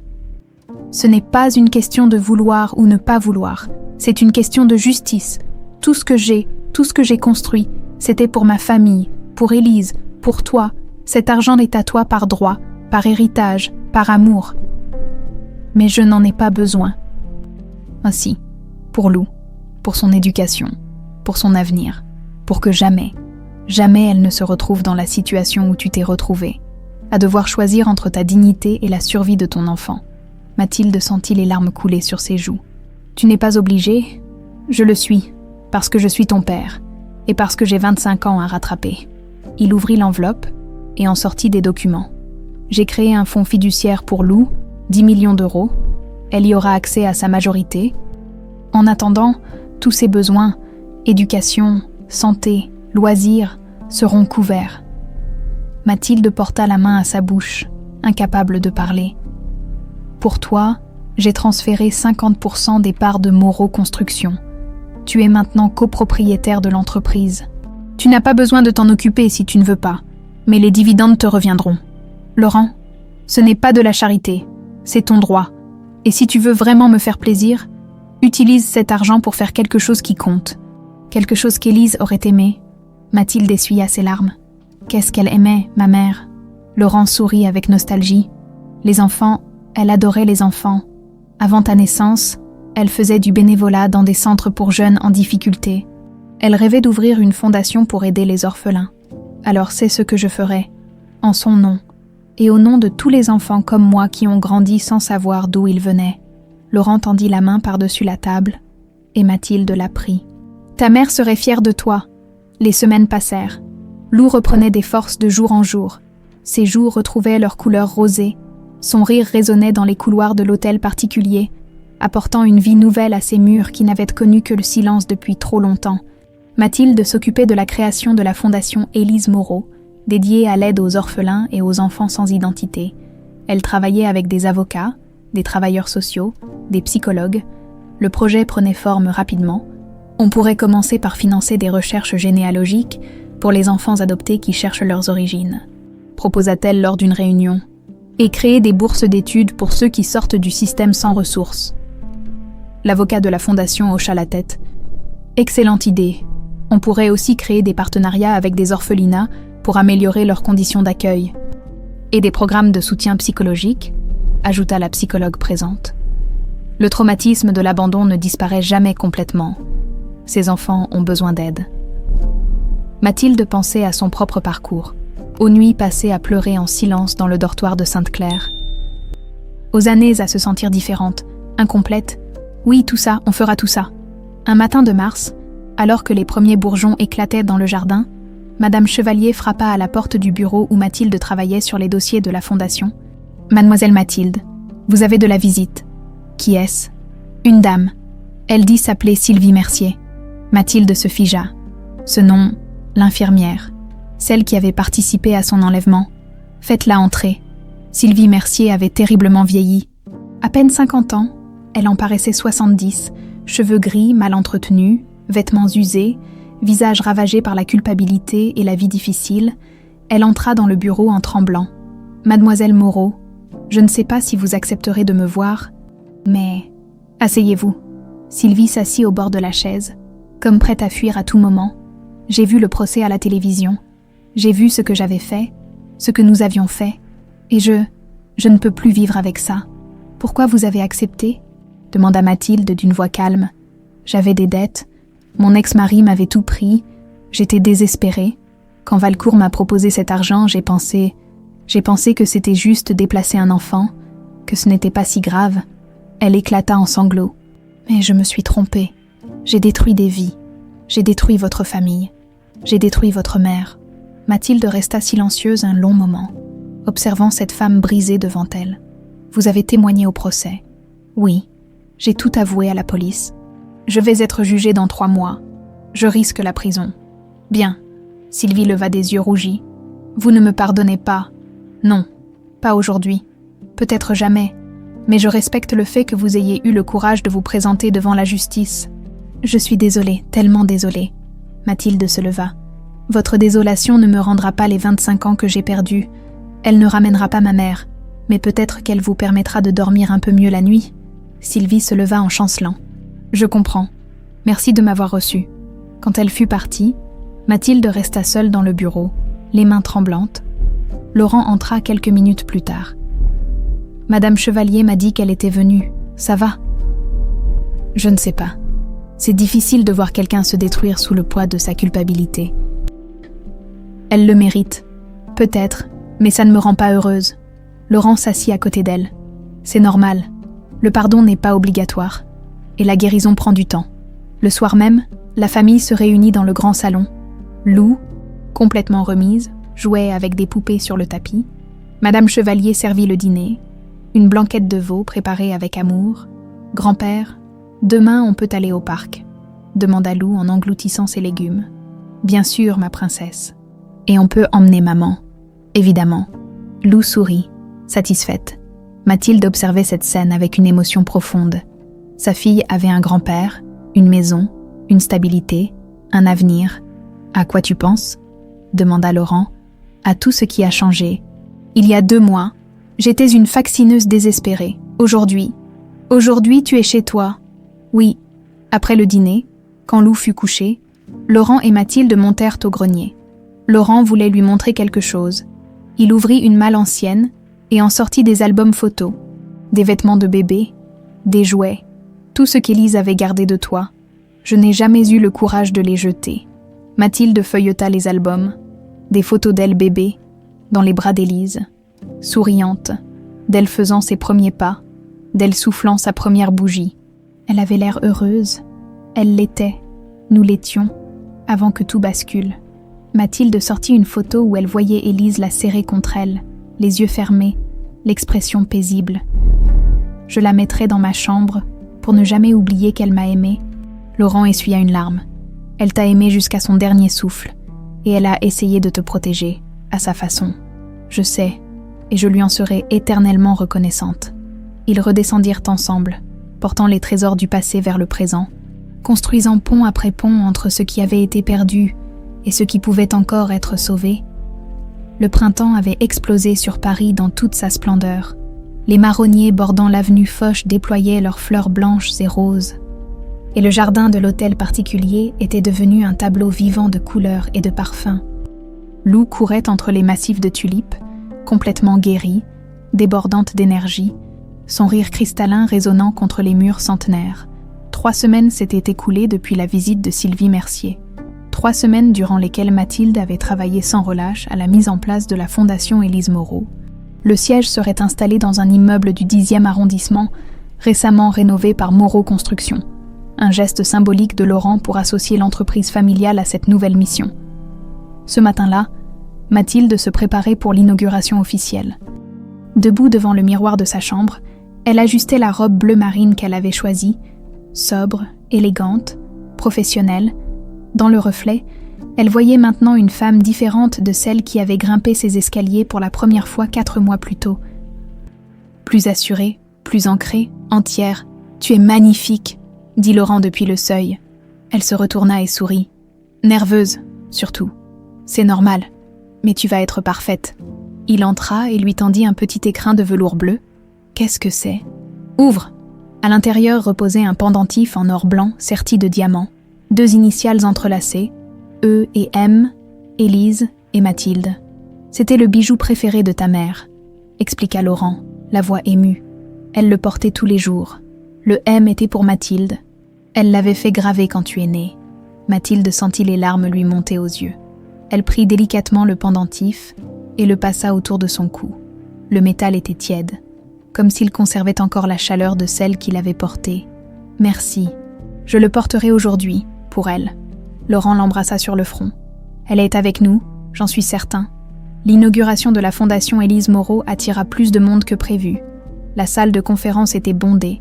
Journalistes, travailleurs sociaux, représentants d'associations, politiques, et surtout des jeunes adultes sortis du système d'aide à l'enfance qui étaient venus témoigner. Mathilde monta sur l'estrade, Lou assise au premier rang à côté de Laurent, et Madame Chevalier. Le silence se fit immédiatement. « Bonjour à tous, je m'appelle Mathilde Amélie Moreau. Il y a quelques mois encore, je m'appelais Amélie Durand et j'ignorais tout de mes origines.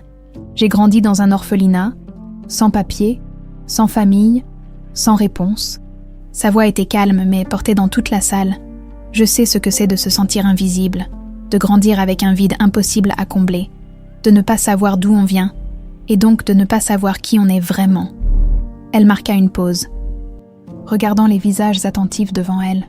« Ma mère, Élise Moreau, m'a été arrachée il y a 27 ans. Elle était morte sans jamais me revoir. Mais avant de mourir, elle a essayé de me protéger. Elle a laissé des indices, des traces, une preuve d'amour gravée sur un bout de carton. Elle sortit de sa poche le carton jauni que sœur Marie avait conservé et le montra à l'assemblée. Grâce à elle, j'ai retrouvé mon père. Grâce à elle, j'ai retrouvé mon identité. Grâce à elle, ma fille a un grand-père et une famille. » Des murmures émus parcoururent la salle. Mais tous les enfants n'ont pas cette chance. Des milliers grandissent chaque année, sans savoir d'où ils viennent, sans accès à leur histoire, sans les moyens de se reconstruire. C'est pour eux que nous créons cette fondation. Elle déroula le programme. Financement de recherche généalogique, bourse d'études, accompagnement psychologique, amélioration des conditions d'accueil dans les structures, programme de mentorat. Nous ne pouvons pas effacer le passé, mais nous pouvons construire un avenir où aucun enfant ne se sentira jamais invisible. L'ovation fut immédiate et puissante.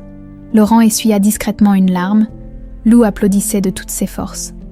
Fière de sa maman, après la cérémonie, plusieurs personnes vinrent parler à Mathilde, une jeune femme d'une 20aine d'années, les yeux rougis. S'approcha timidement. « Mademoiselle Moreau, je m'appelle Clara. J'ai grandi comme vous, sans savoir qui j'étais, votre histoire. Elle me donne de l'espoir. Tu as retrouvé ta famille. Non, pas encore. Mais maintenant, grâce à votre fondation, je sais que j'aurai de l'aide pour chercher. » Mathilde la serra dans ses bras. « Tu n'es pas seule. Plus jamais. » D'autres témoignages suivirent. Un homme dans la quarantaine qui avait passé toute son enfance en foyer, une adolescente qui venait de sortir du système à 18 ans sans ressources, un couple qui cherchait l'origine de leur fils adopté. Chaque histoire était un écho de la sienne. Chaque visage reflétait la même quête désespérée d'identité et d'appartenance. Le soir, de retour à l'hôtel particulier, Laurent organisa un dîner intime pour célébrer le lancement de la fondation. Madame Chevalier avait préparé un festin. Foie gras poêlé, magret de canard, tarte tatin maison. La table était dressée dans la salle à manger principale, éclairée par des bougies et ornée de fleurs fraîches. Lou, exceptionnellement autorisée à veiller tard, portait une robe de princesse rose et un diadème de fantaisie. Elle prenait son rôle très au sérieux, assise droite comme un i sur sa chaise rehaussée. « Grand-père, quand je serai grande, je travaillerai à la fondation de maman aussi. Si tu veux, ma princesse, tu pourras faire tout ce que tu voudras. Je veux aider les enfants comme maman, parce que maman est une héroïne. » Mathilde sentit son cœur fondre. Tu es mon héroïne aussi, ma chérie. Madame Chevalier, qui servait le plat principal, s'arrêta un instant. Si vous me permettez, monsieur, mademoiselle, je voudrais dire quelque chose. Bien sûr, Madame Chevalier, l'encouragea Laurent. La gouvernante posa le plat et s'essuya discrètement les yeux avec son tablier. J'ai travaillé dans cette maison pendant 35 ans. J'ai vu Madame Élise pleine de vie, puis brisée. J'ai vu monsieur s'éteindre lentement après sa mort. Cette demeure est devenue un mausolée. Elle regarda Mathilde avec émotion. Mais depuis que vous êtes arrivée, mademoiselle, la vie est revenue. Les rires, la lumière, l'espoir. Madame Élise aurait été si fière de vous, et je suis honorée de vous servir. Mathilde se leva et prit les mains de la gouvernante dans les siennes. Vous n'êtes pas notre employée, Madame Chevalier. Vous faites partie de cette famille. La vieille dame laissa couler ses larmes sans retenue. Plus tard dans la soirée, après que Lou fut couché, Laurent et Mathilde s'installèrent dans la bibliothèque avec un cognac. Le feu crépitait doucement dans la cheminée. « Tu sais, j'ai reçu un appel aujourd'hui, » dit Laurent. « De l'inspection académique. L'école de Lou a régularisé sa situation. Elle pourra y retourner dès la rentrée prochaine. C'est une excellente nouvelle. Il y a autre chose. Ils m'ont proposé d'intervenir dans des écoles pour parler de l'adoption et de l'identité. Apparemment, ton discours de ce matin a fait le tour des réseaux sociaux. » Mathilde haussa les sourcils. « Vraiment, plus de 2 millions de vues, tu es devenue une voix pour tous ces enfants. Je ne cherchais pas la célébrité.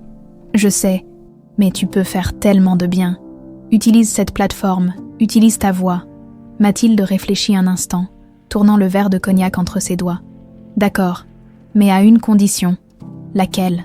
Que tu viennes avec moi, que tu témoignes aussi, du point de vue d'un parent qui a perdu son enfant et qui l'a retrouvé. » Laurent hésita, puis sourit. « C'est un deal. » Ils trinquèrent, le son cristallin des verres résonnant dans la bibliothèque silencieuse. « Tu sais ce qui me fascine, » dit Mathilde après un moment. « C'est que tout est parti d'une photo.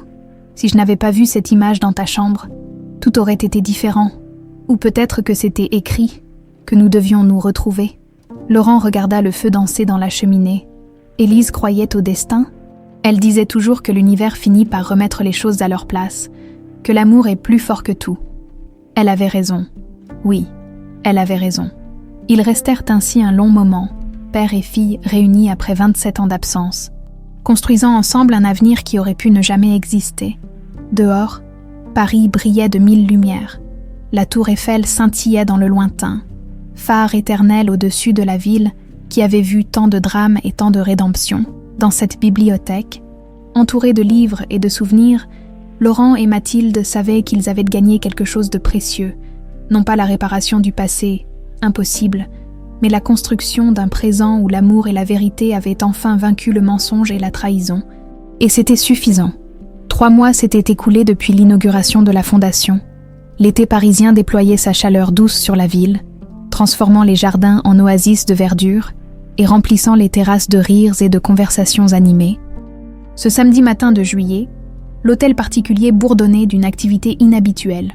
Madame Chevalier supervisait les derniers préparatifs dans le jardin où des tables avaient été dressées sous les arbres centenaires, des guirlandes lumineuses serpentaient entre les branches. Des bouquets de pivoines blanches et roses ornaient chaque table. Plus à gauche, Pierre, indiquait-elle au jardinier qui ajustait une tonnelle fleurie. Parfait. Dans sa chambre, Mathilde terminait de se préparer. Elle portait une robe d'été légère, couleur lavande, qui mettait en valeur son teint hâlé par les promenades quotidiennes au jardin du Luxembourg avec Lou. Le pendentif de sa mère brillait à son cou. Elle ne le quittait plus jamais. Lou entra en trombe, vêtue d'une robe blanche à smock qui rappelait étrangement celle de la fameuse photographie. « Maman, grand-père dit que les invités arrivent bientôt. Alors on devrait descendre, tu ne crois pas ?» Lou sautilla d'excitation, depuis sa guérison complète, confirmée par le docteur Arnaud lors du dernier contrôle. La petite débordait d'une énergie que rien ne semblait pouvoir épuiser. Laurent les attendait dans le hall, impeccable dans son costume d'été beige. À 53 ans, il avait rajeuni de 10 ans. Ses épaules n'étaient plus voûtées par le poids du chagrin. Son regard avait retrouvé cette vivacité que seule Madame Chevalier se souvenait avoir vue 25 ans plus tôt. « Mes 2 princesses, dit-il en les accueillant avec un sourire radieux. « On est prêt ?» demanda Mathilde. « Plus que prêt, c'est un grand jour. » Aujourd'hui, ils célébraient officiellement les 6 mois de la Fondation Élise Moreau. 6 mois durant lesquels 15 enfants avaient retrouvé leur famille biologique grâce aux recherches financées. 32 jeunes adultes avaient bénéficié de bourses d'études complètes. 8 orphelinats avaient été rénovés et équipés. Les chiffres étaient immodestes. Mais chaque histoire derrière ces chiffres représentait une vie transformée. Les invités commencèrent à arriver vers 11 heures. Clara, la jeune femme qui avait parlé à Mathilde lors de l'inauguration, fut parmi les premières. Elle rayonnait. « Mademoiselle Moreau, j'ai retrouvé ma mère. » Mathilde la serra dans ses bras avec joie. « Clara, raconte-moi tout. » Grâce aux recherches de la Fondation, ils ont retrouvé ma trace jusqu'à un hôpital de Bordeaux. Ma mère m'avait abandonnée parce qu'elle avait 16 ans et ses parents l'avaient rejetée. Elle m'a cherchée pendant 23 ans. Les larmes coulaient librement sur les joues de Clara. Mais c'étaient des larmes de bonheur pur. On se voit toutes les semaines maintenant. Elle a même rencontré mon copain. Tout ça grâce à vous. Non, grâce à ta persévérance. Je n'ai fait que donner les outils. D'autres invités suivirent, des bénéficiaires de la Fondation, des donateurs, des travailleurs sociaux, des journalistes. Même le maire du 16e arrondissement était présent. Accompagné de plusieurs élus, Sœur Marie arriva en milieu de matinée, accompagnée par une infirmière de la maison de retraite. La vieille religieuse avait insisté pour venir malgré sa santé fragile. « Ma petite Amélie, » dit-elle en prenant les mains de Mathilde, « regarde ce que tu as accompli. C'est vous qui avez gardé la vérité en vie. Ma sœur, sans vous, rien de tout cela n'aurait été possible. Le Seigneur travaille de façon mystérieuse. » Laurent s'approcha et salua respectueusement la religieuse. « Sœur Marie, merci d'être venue. Votre témoignage a été essentiel pour faire justice. Je n'ai fait que mon devoir, monsieur Moreau, mais je suis heureuse de voir que cette terrible histoire a trouvé une belle conclusion. » Elle se tourna vers Lou qui se cachait timidement derrière sa mère. « Et voilà la petite fille. Viens ici, mon enfant. » Lou s'approcha. Intimidée, Sœur Marie posa une main tremblante sur sa tête en signe de bénédiction. « Que Dieu te garde toujours en bonne santé. Ma belle, tu es le miracle qui a sauvé ta maman et ton grand-père. » Vers midi, Laurent monta sur la petite estrade installée près de la tonnelle et demanda l'attention de tous. « Mes amis, merci d'être venus célébrer avec nous aujourd'hui. Il y a 6 mois, ma fille et moi avons créé cette fondation en mémoire de mon épouse, Élise, elle qui aimait tant les enfants, elle qui rêvait de les aider tous. » Sa voix se brisa légèrement, mais il continua. « Pendant 25 ans, j'ai vécu dans les ténèbres. J'avais perdu ma fille, perdu ma femme, perdu tout espoir. Et puis, un matin de novembre, une jeune femme est entrée dans ma vie, une vaccineuse qui cherchait du travail pour sauver sa propre fille. » Il regarda Mathilde avec une intensité émue. Cette femme était mon enfant perdu. Mon miracle, ma rédemption. Des applaudissements éclatèrent spontanément. Laurent leva la main pour demander le silence. Mais ce miracle ne s'est pas produit par hasard. Il s'est produit parce que quelqu'un, il y a 27 ans, a eu le courage de laisser une trace. Ma femme Élise, dans son dernier acte d'amour maternel, a glissé un bout de carton dans les vêtements de sa fille avant de la confier à l'orphelinat. Il sortit le fameux carton, maintenant encadré et protégé sous verre, et le montra à l'assemblée. Ces quelques mots écrits de sa main, « Mathilde Élise Moreau, je t'aime mon bébé », ont traversé 25 ans d'obscurité pour nous réunir. Un silence respectueux tomba sur le jardin. Aujourd'hui, en son honneur, nous annonçons un nouveau programme, les Traces d'amour. Nous allons travailler avec les hôpitaux et les services sociaux pour établir un système de traçabilité inviolable pour tous les enfants abandonnés ou adoptés. Plus jamais un enfant ne devra grandir sans savoir d'où il vient. L'ovation fut immédiate et prolongée. Mathilde monta sur l'estrade et rejoignit son père, Lou dans ses bras. « Mon père a raison, » dit-elle quand le silence revint. « Ma mère m'a sauvée 2 fois. Une première fois en me protégeant de quelque chose que je ne comprendrai jamais complètement. Et une deuxième fois en laissant cette trace d'amour qui m'a permis de retrouver mon identité. » Elle regarda l'assistance, tous ces visages attentifs, tous ces cœurs touchés, à tous les enfants qui sont ici aujourd'hui et qui cherchent encore leurs réponses. Ne perdez pas espoir, vos traces existent quelque part, votre histoire compte, et vous n'êtes pas seul. Lou, dans ses bras, leva soudainement la main. Je peux dire quelque chose. Des rires affectueux parcoururent l'assistance. Mathilde sourit. Vas-y, ma chérie. Lou se tourna vers le public avec le sérieux d'une enfant de 5 ans, convaincue de l'importance de son message. Moi aussi, j'étais malade. Très malade. Mon cœur marchait pas bien, mais grand-père m'a sauvée. Et maintenant, je peux courir et jouer. Alors si vous connaissez des enfants malades, dites-leur que moi j'ai guéri, et qu'ils peuvent guérir aussi. L'émotion fut palpable. Plusieurs personnes essuyèrent discrètement leurs larmes. L'après-midi se déroula dans une atmosphère joyeuse. Les conversations allaient à bon train entre les tables. Des liens se créaient entre les bénéficiaires de la fondation, créant une communauté solidaire de personnes qui comprenaient intimement la quête d'identité en fin d'après-midi, alors que le soleil commençait à décliner, projetant une lumière dorée sur le jardin. Mathilde se retrouva seule un instant près du vieux rosier qui avait appartenu à Élise. Laurent la rejoignit, 2 coupes de champagne à la main. « À quoi tu penses ? À elle ? À maman ? Je me demande si elle voit tout ça, si elle sait que son acte d'amour a changé tellement de vies.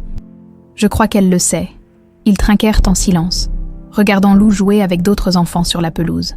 « Tu sais ce qui est le plus incroyable ?» reprit Mathilde. « Il y a 8 mois, j'étais personne, une vaccineuse sans passé, sans espoir, désespérée. Et aujourd'hui tu es ma fille, la mère d'une petite fille magnifique, la fondatrice d'une organisation qui change des vies, et tu es exactement celle que tu devais être. » Mathilde appuya sa tête contre l'épaule de son père. « Merci pour tout, pour ne pas avoir abandonné, pour avoir cru en moi, pour avoir donné une chance à Lou. C'est toi qui nous as donné une chance de revivre, une chance d'être une famille. » Madame Chevalier s'approcha discrètement. « Pardon de vous interrompre, mais le photographe aimerait une photo de famille. »« Allons-y, » dit Laurent. Ils appelèrent Lou qui accourut en riant. Madame Chevalier insista pour être sur la photo elle aussi. « Après tout, je fais partie de cette famille depuis plus longtemps que vous tous réunis. » Le photographe les disposa devant la tonnelle fleurie, Laurent au centre, Mathilde à sa droite, Lou devant eux, et Madame Chevalier légèrement en retrait, mais le sourire radieux. « Parfait, souriez. » Le flash crépita plusieurs fois. Cette image, un père et sa fille retrouvés, une petite fille guérie, une gouvernante fidèle, tous réunis dans un jardin baigné de lumière d'été, devint le symbole de ce que la Fondation Élise Moreau représentait. L'espoir, la rédemption, et la preuve que l'amour, même séparé par le temps et la trahison, finit toujours par triompher. Le soir tomba doucement sur Paris, les derniers invités partirent en promettant de revenir. Les lumières du jardin s'allumèrent une à une, créant une atmosphère féerique. Mathilde, Laurent et Lou s'installèrent sur la grande terrasse qui surplombait le jardin à la française. Lou, épuisée par cette journée intense, s'endormit paisiblement sur les genoux de son grand-père. « C'était une belle journée », murmura Mathilde, « la plus belle depuis très longtemps. » Ils regardèrent les étoiles commencer à apparaître dans le ciel qui s'assombrissait. Quelque part au loin, la vie parisienne continuait son rythme effréné. Mais ici, dans ce jardin, le temps semblait suspendu. « Le passé ne fait plus mal », dit Mathilde après un long silence. « Non, il ne reste que la paix. » Et la paix, enfin, était à eux.